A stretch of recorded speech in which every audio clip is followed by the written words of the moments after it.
एक पावन चरित्र है श्री भक्त गोपाल चरवाहे का। पहले ऐसा हुआ करता था कि सबकी गायें जैसे चराए तो सब लोग अन्न आदि जो है उसके घर भिजवा देते थे और गायें छोड़ देते थे। वो ग्वाला ही कहा जाता था।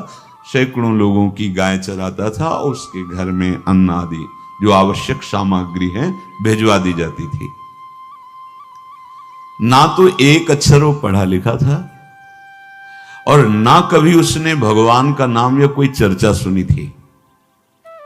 उसके कोई परमार्थ से संबंध ही नहीं था। बस गाय चराते थे, जंगल में रहते थे, पत्नी भोजन पहुंचा देती थी और परिवार चलाने के लिए गांव के लोग दे देते थे अन्न, क्योंकि सबकी गाय चराते थे। ना तो उसको किसी धर्म का ज्ञान था, ना किसी साधना का ज्ञान था। एक दिन देखा जंगल से एक मंडली जा रही संतों के। ओ श्री राम जय जय राम, श्री राम जय राम, ऐसे कीर्तन। संत जन पहले मंडली बना के चलते थे तो नाम कीर्तन पद कीर्तन ऐसे। उसको बड़ा आनंद आया। उसको लगा कि इतने झूम झूम कर संत जन गा रहे हैं, किसी से बात नहीं की, पकड़ लिया। अब पूरा तो नहीं, बस उतना राम राम राम राम ऐसे करने लगा। देखो कई बार कहा है यदि आप बिना गुरु मंत्र के भी नाम जप करेंगे तो नाम जप आपको गुरु तक पहुंचा देगा, क्योंकि गुरु प्रदत्त नाम भगवत साक्षात्कार कराता है। 50 वर्ष की अवस्था लगभग हो गई थी। कभी कोई तीर्थयाटन, धर्म कार्य, शास्त्र स्वाध्याय, सत्संग कुछ नहीं। देखो कृपा, विश्वास। अब वो अलौकिक ढंग से नाम में मिठास लगने लगी उसको, तो जोर जोर से कभी कभी नाच पड़ता, चरवाहा है ना, गाता। तो और जो लोग थे उसका उपहास करते, अरे नरक में भी ठौर नहीं मिलेगी, जिंदगी में कुछ पुण्य नहीं किया। ये ऐसे लोग बहुत उपहास करने वाले, ऐसे करने से क्या मिलेगा, नाम से कुछ हो जाएगा। उसने कहा हमने तो कभी सोचा ही नहीं कि कुछ होगा, हम तो ऐसे ही गा रहे हैं। पर ये लोग उपहास कर रहे हैं, क्या गलत है क्या ऐसा गाना?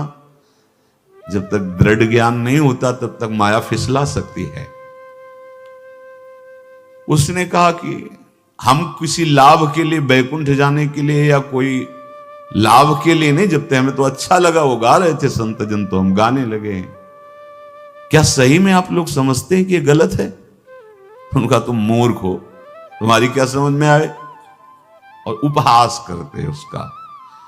उसके मन में एक बात आई, कोई ये प्रमाण दे दे मुझे कि ये जो मैं संतों के मुख से सुना नाम, ये परम सत्य है, ये परम सुखकारी है, और इससे क्या बैकुंठ मिल जाएगा? कोई तो मिले मुझे।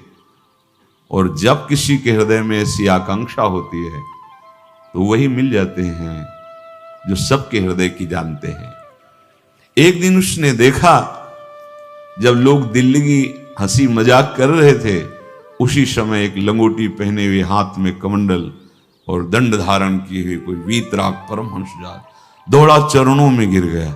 महाराज महाराज, बस एक बात आप बता दीजिए, जो हम राम राम कह रहे हैं, ये लोग उपहास करते हैं, क्या इससे हमारा कल्याण हो जाएगा, बैकुंठ मिल जाएगा? तो उन्होंने कहा बेटा ये बहुत मंगलमय भगवान का नाम है, पर हमें लगता है कि तुम्हें गुरुदेव की आवश्यकता है। यदि तुम गुरु कृपा पात्र बन जाओ तो इन उपहास करने वालों की बातें तुम्हारे मन में नहीं लगेंगी और निश्चित तुम्हें भगवत साक्षात्कार हो जाएगा। तो पैर पकड़ लिया और कहा महाराज आप ही गुरु बन जाओ ना हमारे, आप ही हमें मंत्र दे दो। तो उन्होंने कहा हम तो तीर्थ यात्रा में हैं, ऐसा हम नहीं कर सकते, पर यदि तुम भगवान से प्रार्थना करोगे तो तुम्हारे कल्याण के लिए सदगुरु प्राप्त हो जाएगा। इसलिए जैसे कोई पूछते हैं किसको सदगुरु बनाऊं, तुम कहते किसी को नहीं, पहले भगवान को मानो, श्री हरि को, जगत गुरु श्री कृष्ण को, फिर उनसे प्रार्थना करो कि यदि आप आवश्यक समझते हो कि सदगुरु के रूप में आप आकर के हमारा कल्याण करेंगे तो मुझे पहुंचा दो, या आप स्वयं आ जाओ। मैं नहीं खोज कर पाऊंगा, मेरी वो दृष्टि नहीं है कि मैं किसी महापुरुष को पहचान सकूं। मैं तुमसे सत्य कहता हूं, सदगुरु की जो शरण में हो गया तो उसके जीवन नौका की डांट सदगुरु अपने हाथ में ले लेते हैं। फिर उसको कोई भय, कोई उपहास, कोई लज्जा नहीं सताती। वो सुख पूर्वक इस दुखद अपार संसार समुद्र से पार हो जाता है। पर बेटा, तेरे ऊपर भगवान की बड़ी कृपा है, क्योंकि तू संतों को मानता है। तू मेरी बात पर विश्वास कर ले, अंदर से तू एकांत में रो, तुझे सदगुरु मिल जाएंगे। अब ऐसा कहकर वो अपने राह में चले तीर्थ यात्रा के लिए। अब वो खोजता, एकांत में बैठकर देखता, कभी कभी वो पेड़ पे चढ़ जाता कि कोई संत तो नहीं आ रहे हैं। अब उसके लिए वहां भोजन पहुंच जाता, पाता, गाय देखता और बस खोज करता कि सदगुरु आ जाए, सदगुरु आ जाए। बहुत समय व्यतीत हुआ, पर उसका विश्वास नहीं टूटा कि संत ने कहा था कि तुम भावना करो कि सदगुरु आ जाएंगे। भगवान सदगुरु बन करके आ गए, वही है सदगुरु। देखा सामने से बड़े तेजस्वी महात्मा बड़े तीव्र गति से आ रहे हैं। वो दौड़ा, गुरुदेव गुरुदेव, चरणों में लौट गया। चरणों में जे ही गिरा तो एक बिजली सी दौड़ी उसके हृदय में। अब बात बन गई, गुरु मिल गए।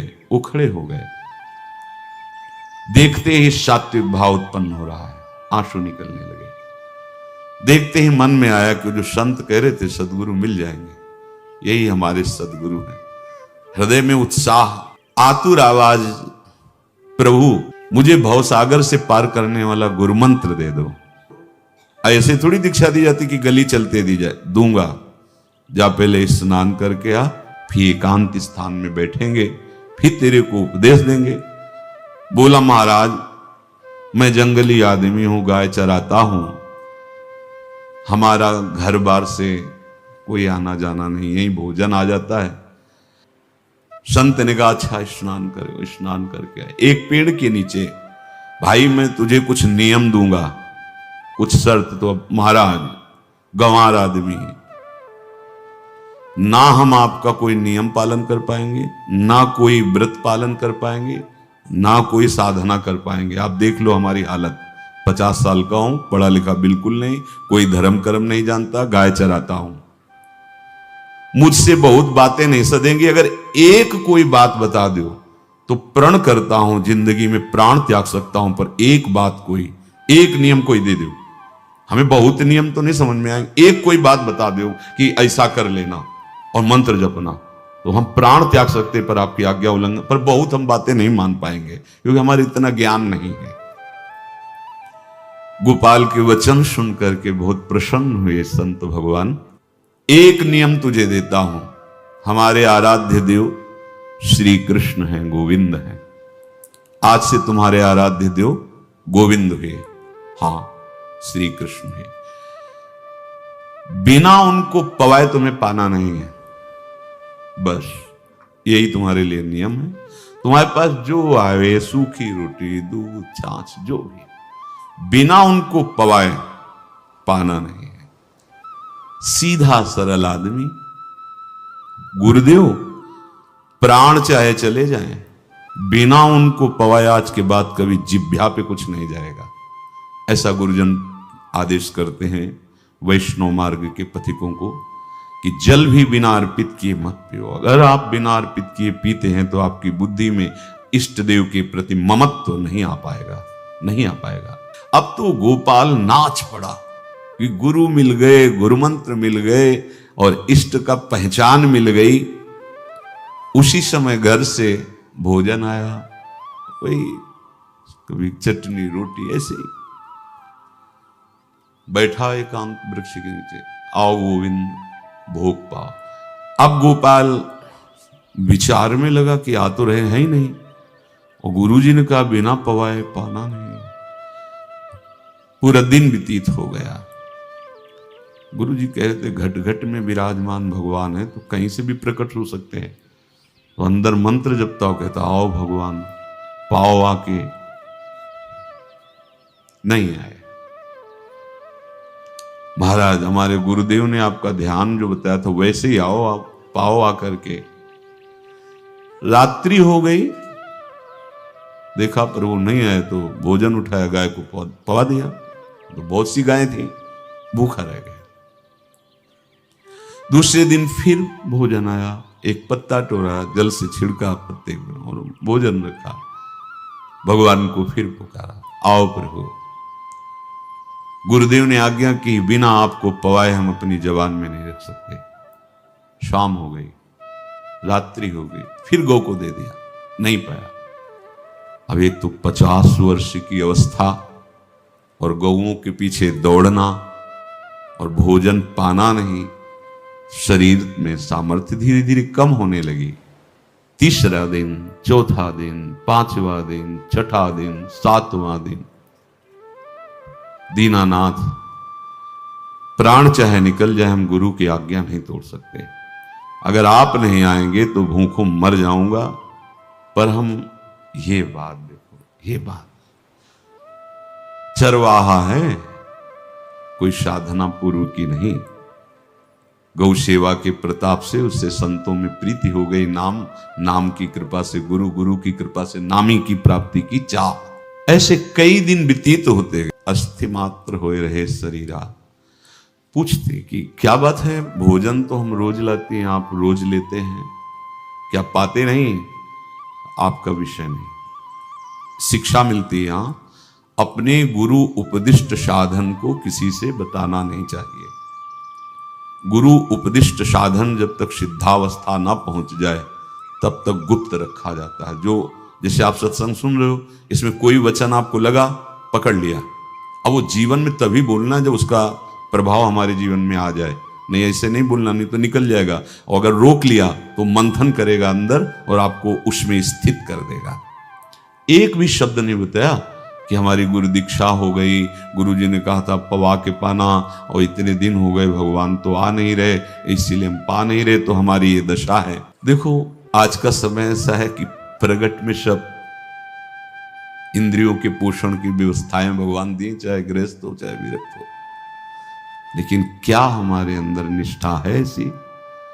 सबरी जी जब उनके गुरुदेव पधारने लगे तो चरणों में रो के गिरी कि प्रभु, इस पूरे विश्व में मुझ अधम को सिर्फ आप ही प्यार करने वाले, आप ही ने दुलार करके मुझे रखा, नहीं सब जगह ठोकर मिलती, कोई भी संत महात्मा हमारी तरफ देखना नहीं चाहते। और प्रभु आप जा रहे हो, आप कैसे जीवन जानते हो क्या कहा? हम तो भजन के प्रभाव से भगवान के धाम जा रहे हैं। बेटा भगवान स्वयं चलकर तुम्हारे पास आए। सबरी जी बहुत वर्षों तक कभी गुरु के वचनों पर अविश्वास नहीं हुआ, क्यों कहते थे भगवान आएंगे, रोज पावड़े डालती हूँ, सोहनी लगा के दिल चिड़ती हूँ, रोज भी लगता है फुसला तो नहीं दिया गुरु जी ने? नहीं, गुरु के वचन भगवान आएंगे। शायद ऐसा वर्णन की शास्त्र हजार वर्ष सोचो जरा, और भगवान आए और सबरी को निहाल किया। ऐसे हो गुरुदेव ने कहा है भगवान आएंगे, जब तक वो ना पाएंगे तब तक हमने कहा है कि और उनका उद्देश्य अलग था, कहने का कि आप भगवान को भोग लगा के पाइएगा और भजन कीजिएगा तो मंत्र के प्रभाव से तुम्हारे मानस पटल पर भगवान दिखने लगेंगे। ऐसा होता है। और वो सीधा आदमी सीधा समझा, जब तक भगवान नहीं पाएंगे तब तक हमें नहीं पाना। 18 दिन बीत गए, कुछ ना खाना ना पीना।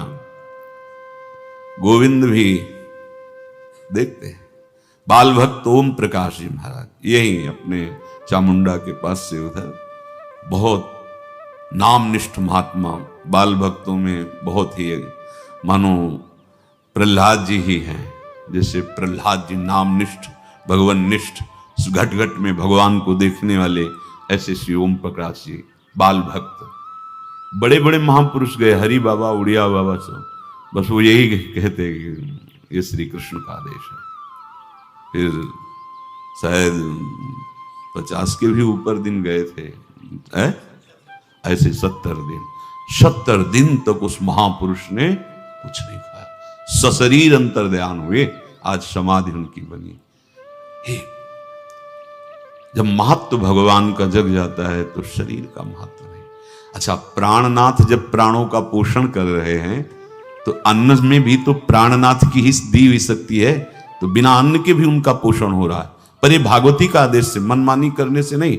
मनमानी करने में फिर मार्ग रुक जाएगा। भगवान आदेश करते हैं अपनी वाणी से, युक्ताहार विहार से, उचित आहार विहार, वो तो भगवद आदेश होता है। 18 दिन बीत गए। 19वें दिन जब भोजन आया तो पेट के आते सब सिकुड़ गई थी। वैसे ही 50 वर्ष के थे, आंखें धस गई थी, उठने की ताकत नहीं। पत्नी ने फिर कहा कि आप कुछ तो बताइए कि क्या आपको कोई रोग हो रहा है? आप भोजन नहीं पा रहे, मैं रुक जाऊं यहीं आपकी सेवा के लिए, या आप घर चलिए? कोई उत्तर नहीं। आप जाइए, हम ठीक हैं। ऐसा फिर धीरे से पत्ता लाए, छिड़का भगवान और पाव आकर के। शाम हो गई, फिर गाय को दे दिया। विचार कर लिया कि अब मरना ही है। मुझ जैसे अधम के पास भगवान तो आएंगे नहीं, वो तो भगवान है। पर मैं अपने गुरु के वचन नहीं तोड़ सकता, मर चाहे जाऊं। 27 दिन व्यतीत हो गए, एक कवल भी अन्न नहीं पाया। न चलने की शक्ति थी, न पत्ता लाने की शक्ति थी, न जल छिड़कने की शक्ति थी। जिस पात्र में भोजन लाई थी, लेटे ही लेटे खोला और कहा, प्रभु मुझे पता है आप इस शरीर से नहीं मिलोगे, पर आप जान लो मैं अपने गुरु की आज्ञा का उल्लंघन नहीं करूंगा। ये मतलब जितने महान हुए हैं सब निष्ठाओं में निष्ठावान हुए हैं। अपने लोग फिसड्डी हैं, जरा सा कोई दुख, जरा सा कोई सुख, फिसल जाते हैं। प्राण अनंत जन्मों की बिगड़ी 27 दिन क्या होते हैं? क्या होते 27 दिन? अनंत जन्मों का जमा कूड़ा करकट भगवान साफ कर रहे हैं। ये जो तन्मयता, गुरु निष्ठा, जो प्राण भूख से व्याकुल, सब भस्म हो रहे हैं पाप अनंत जन्मों के। अनंत जन्मों, जैसे हम सोचे कि भगवान इतने निर्दयी कैसे हैं? नहीं निर्दयी। आत्मा को कुछ फर्क नहीं पड़ता, और शरीर ने जो किए हैं जन्म जन्मांतरों के, वो निष्ठा के कारण दुख नहीं पहुंचेगा। निष्ठावान को दुख नहीं पहुंचता, वो आपको दिखाई देगा दूर से, उसको दुख नहीं पहुंचता, क्योंकि निष्ठा का कवच है, वो कभी कोई भेद नहीं सकता। किसी भी माया के यंत्र में ताकत नहीं कि निष्ठा को भेद सके, उसी को निष्ठा कहते हैं, नहीं भेद पाए। 27वां दिन है। पति की दशा देख करके कहा, स्वामी अब तो आप कहोगे भी तो मैं नहीं जाऊंगी। हम आपकी दशा, इशारे से कहा, आज भर चली जा, क्योंकि उसको लग रहा था आज प्राण निकल जाएंगे। आज भर चली जा, फिर कल से जैसी तेरी आज चली जा। इशारे से, बोलने की भी सामर्थ्य नहीं थी। गोपाल के आंसुओं की धारा चल रही, पड़े पड़े धीरे से खोला जो भोग है, और अंतस्थल, आज बोल भी नहीं पा रहे, अंतस्थल से कह रहे, प्रभु अब चाहे आके पालो या लिवा जाके पवा देना, देख लो आप, आखिरी है, आके पालो या लिवा जाना, अपने यहां पवाना, क्योंकि हमारे यहां तो पाए नहीं आप। बड़े प्रेम से अंदर से आवाज आई, गोपाल। आंख खुली, क्योंकि बोलने की हिम्मत ने, ये अंदर से प्रार्थना की थी, गोपाल वो अमृतमय। गुरुदेव ने कहा था कि उनकी वाणी से अमृत बरसता है। एकदम आंख खुला, देखा वही पीतांबर, वैसे ही मोर मुकुट, वही मुरली, वही करधनी, वैसे ही नूपुर, वैसे ही ललित त्रिभंगी। गुरुदेव ने जैसा वर्णन किया था वैसा ही सुंदर रूप गोपाल के सामने। प्रभु मुखमंडल की मनोहरता देखकर निहाल हो गए, निहाल कर देंगे। थोड़ी पीड़ा सहना सीखो, सहत सहत बाढ़े भगति, ग्रहतन गुरु हितगार, ग्रहतन गुरु हितगार, हार अपनी करिमा। सेवक जी कह रहे हैं, देखो गृह तन गुरु हित गार हार अपनी कर, तन मन प्राण गुरु वचनों पर न्यौछावर, जो भी सहना पड़े सहूंगा। मिल गए प्रभु, प्रभु दूर नहीं है। प्रिया प्रीतम बहुत कृपालु हैं। मानो करोड़ करोड़ काम की सौंदर्यता को हे करते हुए प्रभु के लावण्य का प्रकाश हो रहा है। मनहारिणी मुरली, जैसे कहा था अधरों में रख, वैसे अधरों में विराजमान। अच्छा, खास बात ये, ना कोई गाय देख पा रहे, नहीं कोई और चरवाहा देख पा रहा। ये भगवान को, जैसे इस सभा में किसी से बात करें भगवान, किसी से मिले तो पास बैठा व्यक्ति भी नहीं देख पाएगा, ना जान पाएगा, क्योंकि प्राकृतिक इंद्रियां, प्राकृतिक शरीर, और वो चिदानंद में, वो तो जिसको दर्शन देंगे तो पहले दृष्टि प्रदान करते हैं। भगवान जिससे मिलते हैं पहले दृष्टि प्रदान करते हैं, तो गुरु रूप से दृष्टि प्रदान। ये जो अंतर में पुकारा ना, वो अंतर दृष्टि खुल गई, सामने देखा। इतना सुंदर विश्व मोहिनी भगवान श्री हरि का ललित त्रिभंगी रूप कि गोपाल की आंखें नहीं टिकी। इतना सुंदर रूप, आंखें भगवान के तेज के आगे बंद हो गई। जो भी बंद हुई तो देखा मानस पटल पर वैसे ही ललित त्रिभंगी। फिर खोला, देखा सामने भगवान मुस्कुराए, सामर्थ्य प्रदान की। देखो अर्जुन के साथ ही तो खेलते हैं भगवान सखा भाव से, रथाक रहे हैं, लेकिन भगवान का विराट स्वरूप देखने की सामर्थ्य अर्जुन में थी क्या? दिव्य दृष्टि प्रदान की। फिर भी कांप रहे थे अर्जुन जी भगवान की दिव्य दृष्टि संपन्न नेत्रों से उस विराट महिमा को देखकर कांप रहे थे अर्जुन। ये तो माधुर्य रूप प्रभु का है। उसने मानो इशारा किया प्रभु को कि हमारी सामर्थ्य में मैं सकिल कर आ जाऊं, नजदीक आप आ जाओ। आ गए, अपना माथा प्रभु के चरणों में रखा, आंसुओं से भगवान के चरणों का प्रक्षालन कर रहा।